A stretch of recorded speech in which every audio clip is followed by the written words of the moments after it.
out the window at the eerily flattened trails. Every rustle of the wind in the trees made her jump. Exhaustion had taken its toll. Dark circles hung under her eyes. Her hands trembled at the slightest sound, and the coffee pot in the kitchen worked overtime as she downed her sixth cup by midday.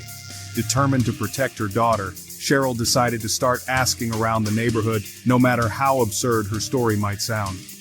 That afternoon, she drove down Yellow Creek Road to a small, white farmhouse she passed daily on her way to work.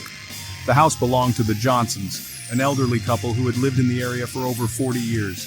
If anyone knew the history of the caves and their strange happenings, it would be them. Mrs. Johnson was outside hanging laundry when Cheryl arrived.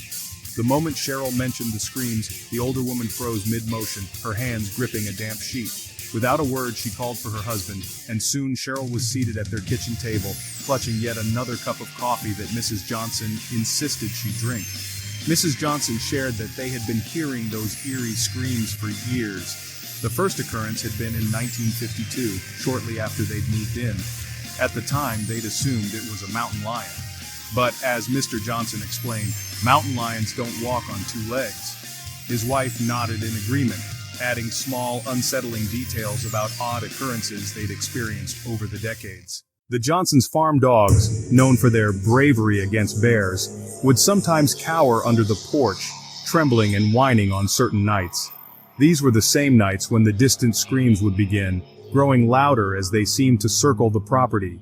Mrs. Johnson grew quieter as she recounted a more recent incident. Her voice trembled as she mentioned Sarah, a tour guide at Jewel Cave. The previous summer in 1986, Sarah had led a group into the cave system when something began following them. It stayed just at the edge of their flashlight beams, splashing ominously through the water. The entire tour group fled in panic, and Sarah quit her job the very next day. The connection between Ruskin and Jewel Caves loomed large in Cheryl's mind. If the two were indeed linked by underground tunnels, as local lore suggested, it seemed possible that whatever had stalked her daughter and the tour group was using the caves to navigate the area unseen.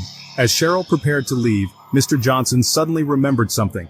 He disappeared into a back room and returned with a worn, leather-bound journal. His father, a surveyor for the caves back in the 1920s, had kept meticulous notes about his experiences. Mr. Johnson's expression was grave as he handed the journal to Cheryl, explaining that his father had documented things in those caves, things that couldn't be explained by the natural world. Mr. Johnson's hands trembled as he flipped the pages of the old journal, stopping at a specific entry. He turned it toward Cheryl, and her coffee cup slipped from her hand.